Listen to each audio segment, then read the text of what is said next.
welcome to another episode of Dulcimerica. My name is Futch. Yep, I'm still wearing the John and Karen Keene shirt. It's been sitting around here for so long I figured I'd wear it in 2 episodes. John and Karen Keene from Shreveport, Louisiana. Fantastic people, great mountain dulcimer players, Native American flute. Who knows what else they're getting into now. Educators and good friends of mine. So check them out online, John and Karen Keene. So what are we going to get into today, Bing? Well, today we're going to talk about your fingers and how we can use them on the fretboard to get around quicker than normal. A lot of people, when they play mountain dulcimer, they sort of still play like they're holding a noter. And I know there are a lot of noter players out there, and there's nothing wrong with playing noter style. But what happens is, when you've got your fingers, all of a sudden you've got a lot of options available to you to play the instrument. But if you are using it noter style, you are really limiting yourself, and you're not able to play nearly as quickly as a lot of other people can play. And it isn't very difficult to train yourself to think about this just a little bit differently. Let me show you what I'm talking about. So, noter style, we'd have a noter, and we would simply move that stick around on the melody string while playing the drones, right? So, since I don't have a noter right here, I'll use one finger and move around like this. If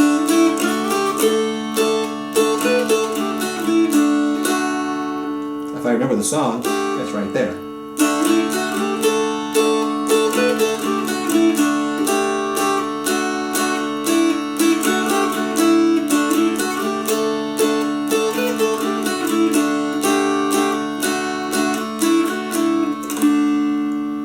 The song I'm using for demo is Whiskey for Breakfast, which is a fiddle tune and a fun one that people like to play rather fast. See what happened every single time I moved my finger? The first thing is that I have to pull my arm along with me every single time I move up and down the fretboard. My finger might be nimble, but my arm is not. It doesn't want to hang out nearly as much as the finger does, and so it's an act to make it go along and follow the finger. Also, you'll notice some breaks in between the notes as I go from note to note and fret to fret, because I'm hopping over some notes that I don't want. If I slid, it may not be that big of a deal.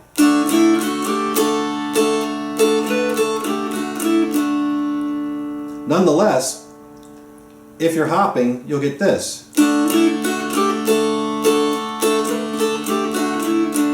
And that's an awful lot of work to pick your finger up a little bit and put it back down again. It's a lot to deal with. But let's add some fingers to the mix, and I'll show you about the different parts of the fretboard where this is really effective, and give you some exercises that'll help you to work through getting used to playing this style. I use a multi-finger style, typically 2 fingers and the thumb. It's great to use all your fingers, and there are times when you're going to want to use all your fingers and switch out. But for the most part, I use 2 fingers and a thumb. So you saw when I was playing earlier, I was laying these fingers down like this.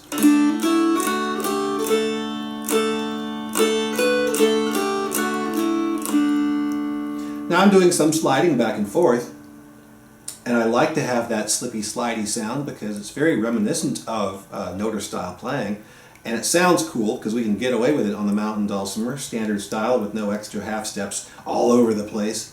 So using the 2 fingers and the thumb, I can lay down one finger after another.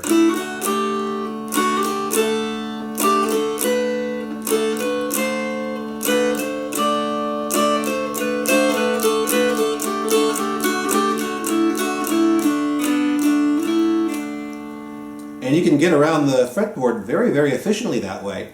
It just takes a little bit of forethought, and practice to do it this way, but you can play a lot quicker and also not have to drag your hand along with you for every single time you select a note. So I like to think of this area open to the 3rd fret as the first position.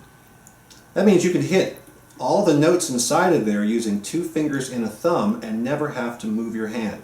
If you were to just use the finger and play in that first position, open through the 3rd fret, you're still moving your hand and arm every single time you choose a note. But if you use 2 fingers and the thumb,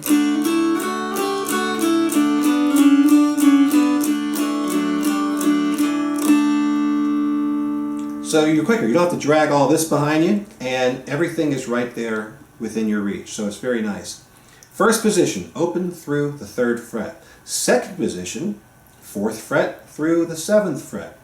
Now you will have to slide at least once to get the additional note in there.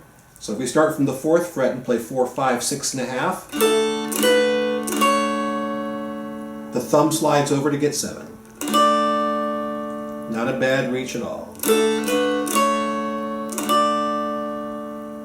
So I can play the entire D major scale from open to the 7th fret and only move my hand once by doing this.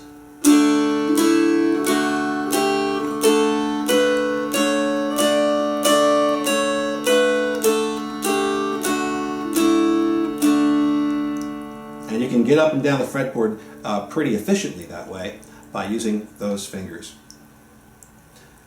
So here's an exercise that you can do that'll get you used to using those fingers. Now some of you might use these 3 fingers, and that works out just fine too.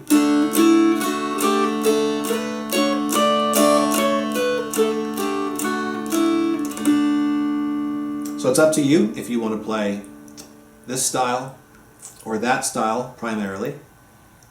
And a real good exercise is playing the D major scale in 2 octaves from the bass string all the way up to the 7th fret here. First we'll start off by playing the D major scale across the strings from the bass string to the middle string, and we'll do this by playing open 1, 2, 3 on the bass string and then open 1, 2, 3 on the middle string like this.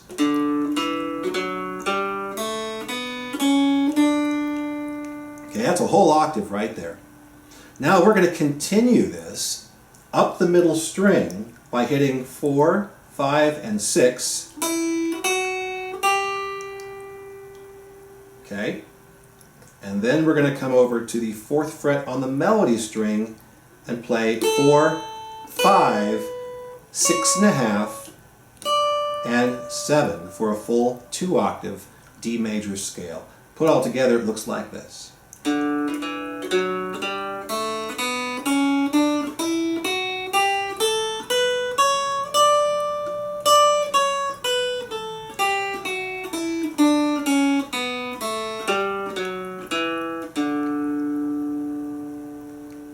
Pretty simple, isn't it?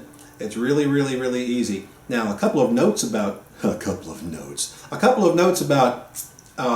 strategy as you're moving up and down the fretboard.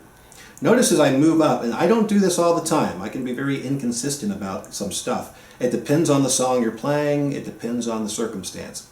But notice as I come up, I'm leaving my fingers down. I'm not picking them back up like this. I call that seesawing when you go. And the reason I like to leave them all down, there's a couple of reasons. One, if you're going to be coming back down melodically, back down that string, you've got to put your fingers back down into place again if you seesaw them. This is all about economy of motion and economy of effort.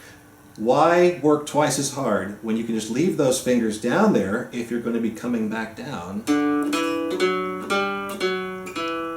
And then all you have to do is pick them up off of the string as opposed to bouncing back and forth.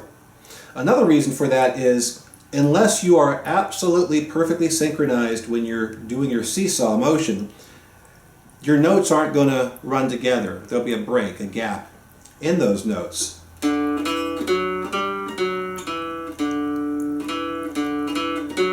And you might get some gaps in there, some stopping of the note, when our goal here with 3 strings is to keep all of those strings vibrating and sustaining as long as possible so we don't get that choppiness that happens so often when we take our finger off of the string or even off of the fretboard and leaving it on the string. You can still get some choppiness going on there. So if you can, leave them down.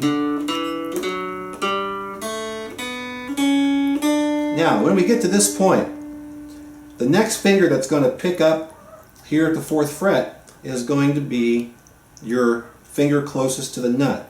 So whether you're using the two fingers and the thumb, or whether you're using your index, your middle, and your ring finger, the finger closest to the nut is the next finger that will be called into action. So you want to be able to slide that up and then begin the rest of the scale. So when you do that, I like to think of my fingers as monorails, monorail trains. And they're going to ride that whole sequence up. You're going to take your fingers off of the fretboard, leave them on the strings, move them into place, and then continue your upward motion, or rather your downward motion, since we're going toward, sorry, that is upward motion. So we're going to go like this. Slide, get that one into place. Then we come over to the melody string. Now, when we're going back down,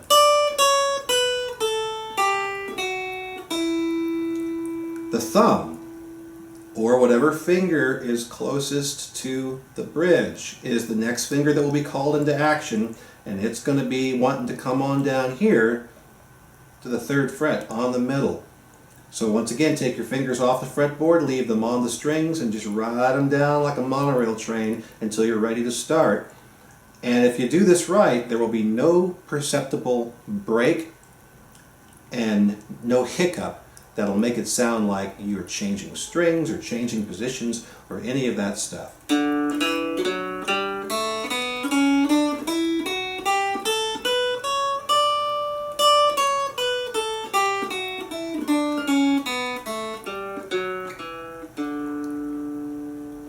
That is a really, really awesome exercise, just doing that scale and getting used to not only moving up and down the string, but changing strings and keeping those notes nice and close together.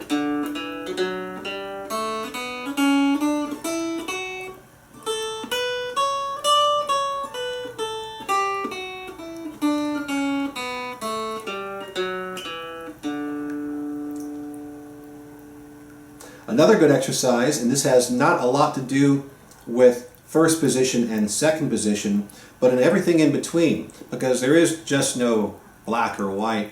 There is no cut or dried. Sometimes your melody is going to straddle between first and second position. Maybe start on the 2nd fret and work up to the 5th fret. So another way of doing this is to go up and down the strings in groups of 3.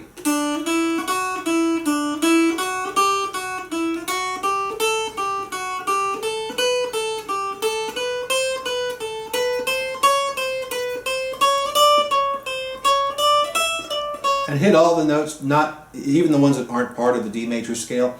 Get used to hitting all those ones that are in between, because sometimes you're going to use those notes for something.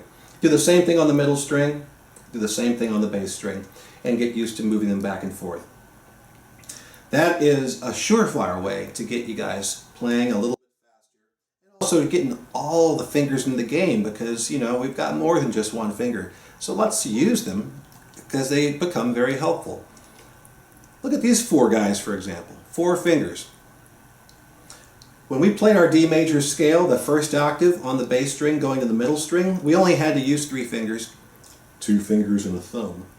Because the open note on the 1st note there and on the 5th note, we don't have to fret those, so we can get away with 3 fingers. But if you're going to be doing, say, a G major scale from the 3rd fret, suddenly you have to get another finger into the action. Or not, you could slide 3, 4, 5, 6 on the bass string, 3, 4, 5, 6 on the middle string. And the thumb is just sliding over and taking up, like it does up here, from 6.5 to 7.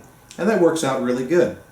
But if you really, really want to give your fingers a cool workout, go ahead and use your index, your middle, your ring, and your pinky. I know what you're thinking. The pinky? Really? When am I ever going to use the pinky? The pinky is a very, very powerful ally, and it comes in handy a lot more often than you would think. So the best thing we can do is to work it out. Give it some strength, because someday, my friends, you may need your pinky. So what you want to do is use 1 finger per fret and start with the pinky on the 3rd fret at the bass string. Now if you take your hands, anybody's hands, I don't care who you are, you lay them down like that, and they're not all going to be equal at the top. We're just not built like that. Although I have seen some people with fingers that were all the way across. If you're like me though, your fingers are all at different levels. Well, how is that supposed to help you if you're working across the strings? Well, if you take your hand and you curl it like that, now you can see that the fingers are just about equal. So when you're playing the mountain dulcimer, you want to curve your fingers, and that will make sure that you've got about the same reach for all your digits as you're walking up and down the fretboard. To get these fingers to work together can sometimes be tricky, but just take it slow.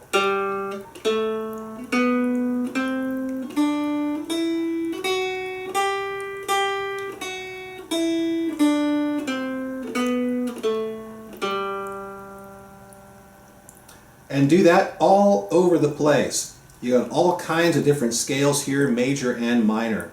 And I don't want to dig too deep into the music theory now, but you can tell when a note doesn't belong in a scale, whether it's major or minor. I can tell you right now, if you're doing an E minor scale,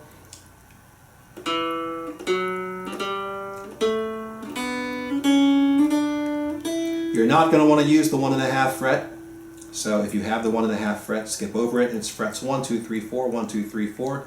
And that is a Dorian minor, not a true natural minor or Aeolian minor. But still, it will pass for an E minor scale anytime. Unless they want that flat 6, and then just don't play the 6th note. You can do your A major, starting from the 4th fret. And we're going to go 4, 5, 6.5, 7, 4, 5, 6.5, 7.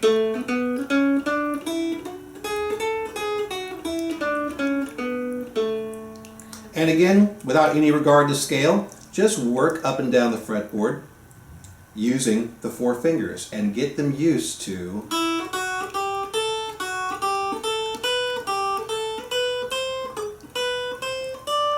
working together. The more you do that, the stronger they get. And the stronger they get, the more you'll want to use them, because you can trust them. They've actually gone through the workout and understand the feeling. We're programming ourselves through muscle memory to do certain things on the mountain dulcimer. So repetition is key to play it slowly and correctly as possible. And then just do it over and over again. It may be boring as heck, and your roommates are going to want to hear you play something different, but it'll help you out quite a bit by doing those exercises. The pinky has a lot of power, and sometimes, for example, you might find yourself doing this 4-2-1 stretch on the A major chord down here in first position. I can get away with doing a thumb, forefinger, and ring finger, but oftentimes I will drop the pinky down in here because I'm coming from a chord or going to a chord or working with melody with other fingers. And so you can get the pinky in the game that way. And so just kind of think outside the box a little bit as far as what your other fingers can do for you. And they can help you quite a bit as you explore the mountain dulcimer. Don't feel like you have to limit yourself to 3. Know that you've got configurations of 4 and sometimes all 5 fingers to work this extraordinary instrument. So thank you again for watching. I hope you'll work on some of those exercises. And if you are a 1-finger player, that you'll step outside the box a bit and find out just how much there is left to do on the mountain dulcimer and how much fun you can have with it. Until next time, play on!